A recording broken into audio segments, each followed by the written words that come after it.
Hoy vamos a hablar sobre 9 conceptos fundamentales de Python que todo desarrollador debe conocer. Estos conceptos son cruciales para escribir un código en Python que sea de alta calidad y obviamente para entender el código de producción. Bueno, comencemos. El primer concepto es la mutabilidad o inmutabilidad. Hay tipos de datos que son mutables e inmutables en Python. ¿Qué quiere decir esto? Que estos tipos de datos puedan cambiar o no. Los tipos mutables son aquellos que pueden cambiar una vez que se definen. Por ejemplo, tenemos una lista, la cual podemos modificar sus elementos, por lo tanto se considera que es mutable. Los tipos inmutables son aquellos que no pueden cambiar una vez definido. Por ejemplo, los strings son un método inmutable.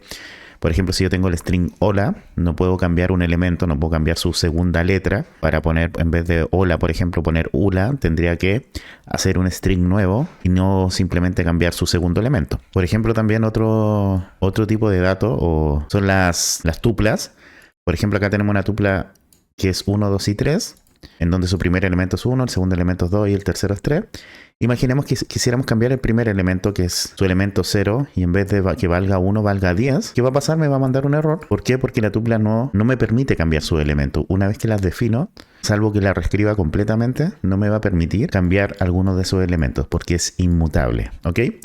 Por otro lado, las listas, como mencioné anteriormente, son de tipo mutables. Es decir, si tuviéramos la misma lista, que es 1, 2, 3, y quisiéramos cambiar su elemento, el primer elemento a 10, en este caso sí me dejaría y me lo cambiaría en vez de 1 a 10. ¿Por qué? Porque las listas son mutables. Entonces tienen que entender bien cuáles son mutables e inmutables. Los mutables son, por ejemplo, las listas, los sets, los diccionarios. Los inmutables son los strings. Un entero, por ejemplo, 500, yo no puedo cambiar de un entero el segundo elemento, salvo que lo sume con otro entero. Las tuplas, como ya vimos en este ejemplo. ¿Ok? Otro concepto importante en Python son las compresiones de lista, dado que son una forma concisa y eficiente de crear las listas y te pueden ayudar a simplificar significativamente el código. ¿Ok? Tenemos, por ejemplo, una compresión de lista sería lo que estamos mirando acá. Por ejemplo, tenemos un elemento, una variable i, que va a iterar con un for en el rango de 0 a 9. Recordad, cuando range 10 quiere decir que va de 0 a 9. Y para cada elemento del i, para cada iteración, lo vamos a dividir por 2 y vamos a calcular su resto. Y si su resto es igual a 0, vamos a devolver ese valor. Entonces, ¿qué es lo que estamos diciendo acá? Estamos determinando cuáles son los números pares del 0 al 9. ¿Ok? Y luego esos números se van a ir guardando en una lista. Esto es una comprensión de lista. ¿Ok? Por ejemplo, vamos a correr esto, vamos a imprimir. Y como ven, me imprime los números pares del 0 al 10. Al 9 en realidad, porque el 10 no está incluido. Cuando ponemos range 10, el número 10 no está incluido. Incluye hasta el número anterior, que sería el 9. También podemos hacer una lista de listas. Por ejemplo, iteramos en un rango de 3, es decir, de 0 a 2. Y por cada elemento, además, vamos a iterar entre 0 y 5. Entonces tendríamos 3 iteraciones, que sería este rango de acá, y por cada iteración iteraríamos en el rango de 0 a 4. ¿Ok? Esto es una comprensión de lista de listas. ¿Ok? Y finalmente me daría una matriz de 5 por 3. Otra cosa importante de entender son los diferentes tipos de argumentos y parámetros en Python para poder escribir funciones flexibles y reutilizables. Por ejemplo, vamos a definir una función que se va a llamar ejemplo, en donde le vamos a entregar los parámetros. Tenemos el parámetro A, el parámetro B y el parámetro C. ¿Qué pasa aquí con el parámetro C? Si es que no se lo entrego a la función cuando la declare, C va a valer 10, ¿ok? Pero yo puedo modificar este parámetro y entregarle otro valor. Pero si no lo entrego, por default va a valer 10. Entonces, si yo imprimo A, y B y C, me va a imprimir los valores de A, y B y C que entregue. Por ejemplo, si yo pongo la función ejemplo 1 y 2, me va a imprimir 1, 2 y 10. ¿Por qué? Porque no le estoy entregando el tercer parámetro, que es C. Entonces C va a valer 10. En el caso que le entregue 1, 2 y 3, me va a entregar 1, 2 y 3. ¿Por qué? Porque aquí le estoy entregando un valor para C. Por lo tanto, se va a reemplazar este 10. Pero también lo puedo entregar con los nombres. Puedo poner el nombre del parámetro, que en este caso es A, el B y el C, que uno sería igual a 1, igual a 2, igual a 5, y me imprimiría 1, 2 y 5. Ejecutamos, y como ven, el primero me imprime 1, 2 y 10, el segundo, 1, 2 y 3, y el tercero 1, 2 y 5. Luego tenemos los args y los kwards, que se diferencian. Estos son cuando quiero entregar argumentos, pero no sé cuántos argumentos voy a entregar en una función. Aquí puede ser 1 o más o 0 argumentos, y estos son argumentos posicionales. Es decir, cuando yo pongo el args, el asterisco ars, siempre voy a entregar estos argumentos en la posición. Entonces, entonces no necesito poner el nombre de los argumentos. En cambio, sin embargo, los kwards son argumentos que también no tengo un número definido de argumentos que les puedo entregar, pero siempre son argumentos que tienen que ir con un nombre, ¿ok? Por ejemplo, acá le estoy diciendo que el primer argumento del kwards va a ser un A y el segundo un B. El A va a valer 4 y el B igual 5. Entonces, si yo imprimo, por ejemplo, vamos a ejecutar esto y vamos a imprimir solo los argumentos, los ARGS, me va a imprimir el 1, 2 y 3. Sin embargo, si ahora solo imprimo los kwards, voy a ejecutar de nuevo esto y ahora sí, me va a imprimir estos de acá, ¿ok?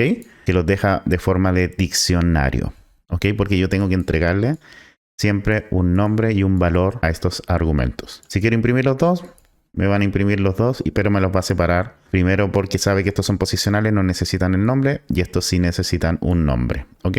Y aquí puedo agregar más argumentos, por ejemplo el 4, el 5. Acá puedo agregar una Z, por ejemplo, igual 6, no sé. Ejecuto de nuevo y como ven, me pone los argumentos que agregué sin ningún problema. El siguiente concepto que deberían aprender, y siempre me hacen preguntas en los comentarios de qué significa, es esta línea de código que es if, _name, _, igual, y entre llaves, _main, _.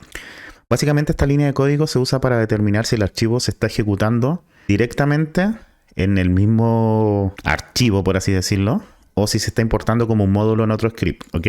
Yo cuando lo ejecuto así, solamente se va a ejecutar esta parte de acá si es que lo estoy ejecutando desde el mismo archivo. Si yo importo esto desde otro archivo de Python, estoy importando este módulo y tengo esta línea de código, no me lo va a ejecutar, ¿ok? Eso significa esto de acá. Se ejecuta solamente si yo estoy ejecutando este código desde el mismo archivo y no lo estoy importando desde otro archivo de Python, ¿ok? En este caso se ejecuta porque lo estoy ejecutando desde el mismo archivo. Si yo lo importara en otro archivo y ejecutara esto de acá, no me ejecutaría esta línea de código, ¿ok? Espero se haya entendido esta parte. El siguiente concepto es el manejo de paquetes en Python. Los gestores de paquetes, como pip y conda, simplifican la instalación y gestión de las bibliotecas o dependencias de Python, ¿ok? Y estos gestores te aseguran que todas las dependencias del proyecto se instalen correctamente, evitando ciertos conflictos con otras librerías u otras versiones. Entonces, para instalar librerías en Python, ustedes pueden usar tanto pip install request, por ejemplo, pip install, que sería una forma de instalar librería, y la otra sería conda install. Estoy hablando en este caso de Windows, ¿ok? Aquí estoy instalando la librería request, ya que estoy instalando la librería NumPy.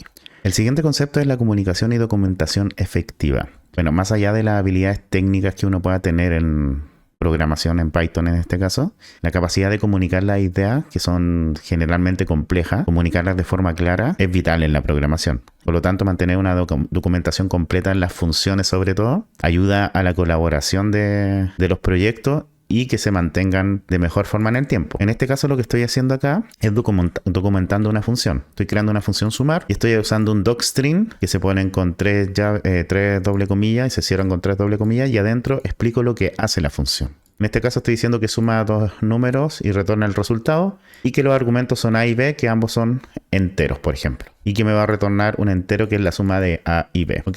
Entonces, ¿qué pasa cuando yo tengo esta comunicación? Por ejemplo, si yo estoy usando un IDE y en este caso quiero ver qué es lo que hace sumar, y me paro acá en la función sumar y veo, suma dos números y retorna el resultado. Perfecto. Los argumentos son, el primero es un número entero, el segundo también es un número entero, perfecto, y me retorna A y B. Ok. Entonces ya entiendo lo que hace la función antes de mirar en detalle su programación, su codificación.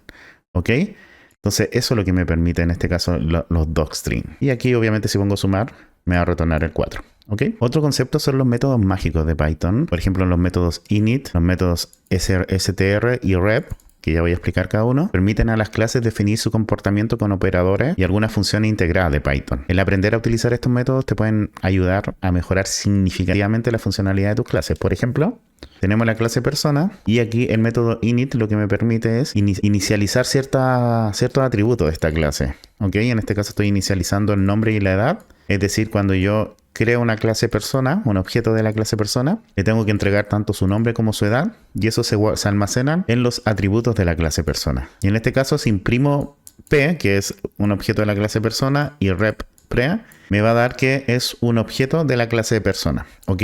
Pero yo puedo modificar ciertas acciones. Por ejemplo, si yo en vez de, o más que en vez de, agrego esta línea de código, que es el método mágico str, y le pongo que cuando yo llame al método str, me ponga persona, dos puntos, el nombre de la persona, coma, edad, dos puntos, la edad de la persona. Y que cuando use el método rep, me escriba persona, paréntesis, el nombre de la persona, entre comillas, coma, y la edad. Entonces, ¿qué va a hacer? Cuando yo imprima P, que es el objeto persona, me va a imprimir esto de acá. Y yo cuando imprima RP, me va a imprimir esto de acá. Y ya no me va a imprimir estos objetos, ¿ok? Entonces, si yo ejecuto acá, como ven, me pone persona, dos puntos Juan, edad 30. Y si yo imprimo rep P, me va a poner persona, paréntesis, Juan, coma, 30, cierro paréntesis.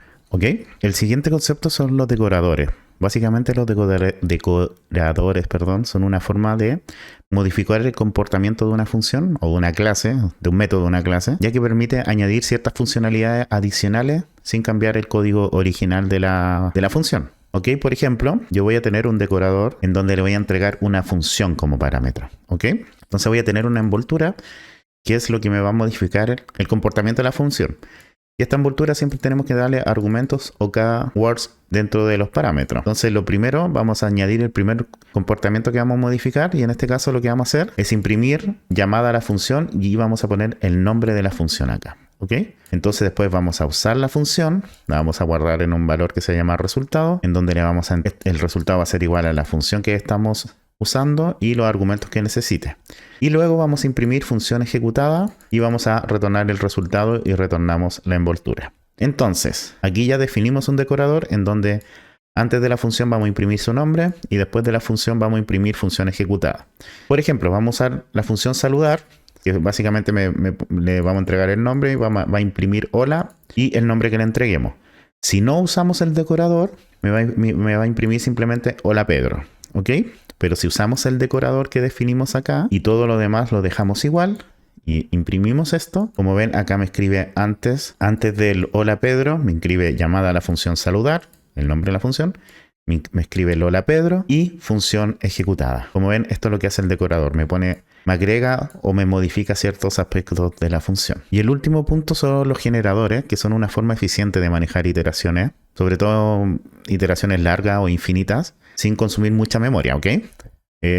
Usan la palabra clave YEL para devolver uno a uno los elementos de la función, manteniendo su estado entre las llamadas, ¿ok? Entonces, por ejemplo, vamos a definir un contador con un parámetro máximo, donde el n va a ser igual a 0, y mientras n sea menor al máximo, vamos a ir retornando el valor de n, y cada iteración le vamos a sumar 1 al valor de n. Entonces, lo que va a hacer acá es que cada vez que yo llame a la función contador, lo voy a explicar de otra forma. Entonces voy a explicarlo de esta forma. Voy a crear un número que va a ser igual al contador con un máximo de 10. ¿Ok? Entonces se va a guardar esta variable en la variable número. Y cuando yo ponga next y ponga el número, como ven, la primera vez me va a escribir un 0. ¿Por qué? Porque cada vez que se ejecute o llame a número, me va a imprimir el número siguiente. Porque el yield me va a ir sortando esta iteración de a poco. No toda junta como lo haríamos for. Entonces si yo lo ejecuto de nuevo, me va a dar el 1, si lo ejecuto de nuevo el 2, hasta llegar al máximo, que en este caso va a ser 10, pero siempre un número antes, así que sería el 9. Entonces si yo ejecuto 3, y así sucesivamente hasta llegar al 9. Luego si lo aprieto de nuevo,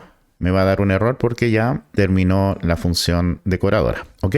Quiero aprovechar el momento para saludar a los miembros de pago de Patreon del canal. Muchas gracias a Matías Santander, Cruz Guerrero, Darinka, Benjamín Camus, Valeria Dueñas, John Mosquera, Jofiel Quintero, Adrián M, Claudio Tapia, Cristian de la Fuente, J. Torres, Daniel Caniulao, Jan Galá, Erix, Cristian Salas, Que Táctica, Emulador Android, Daniel López, Daniel Basilenko, Neivis González, Oscar Salas, Carlos Hernández, Alberto Díaz, Diego Ángeles y José Jotze. Muchísimas gracias a todos ustedes, dado que con su apoyo yo puedo seguir trayendo este contenido constante al canal. Y también agradecer los super thanks o super gracias que me han dejado aquí en YouTube. También muchas gracias por su aporte.